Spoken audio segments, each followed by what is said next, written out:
1992 সালে শহীদ জননী জাহানারা ইমামের নেতৃত্বে গঠিত হয় ঘাতক দালাল নির্মূল কমিটি। এ কমিটি যুদ্ধাপরাধের তদন্ত করতে গঠন করে গণতদন্ত কমিশন। এ কমিশনের 40 সদস্যের একজন অ্যাডভোকেট নিজামুল হক।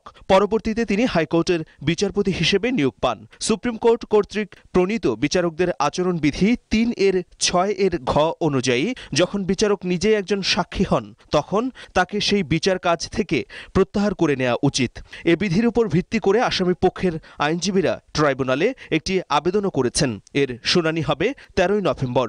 এ কারণে নিরপেক্ষ বিচার নিয়ে সংশয় প্রকাশ করেছেন বঙ্গবীর কাদের সিদ্দিকী বীরোত্তম। এটা খুবই সত্য যে আজকে যিনি আন্তর্জাতিক যুদ্ধ অপরাধ ট্রাইব্যুনালের যিনি প্রধান হয়েছেন, তিনি জাহানারা ইমামের নেতৃত্বে সেই সময় যে ঘাতক দালাল নির্মূল অভিযান হয়েছিল, তিনি তার একজন সদস্য ছিলেন। এটা বাস্তব সত্য এবং আইনের দৃষ্টিতে, ন্যায় এবং সত্যর দৃষ্টিতে তিনি এই ট্রাইব্যুনালের প্রধান বিচারপতি হতে পারেন না। এদিকে মুক্তিযুদ্ধে বীর বিক্রম খেতাব পাওয়া আরেক মুক্তিযোদ্ধা অলি আহমদ মনে করেন, আসামি পক্ষকে কোনো ধরনের বিতর্কের সুযোগ না দিতেই ট্রাইব্যুনালের উচিত সম্পূর্ণ নিরপেক্ষ থাকা।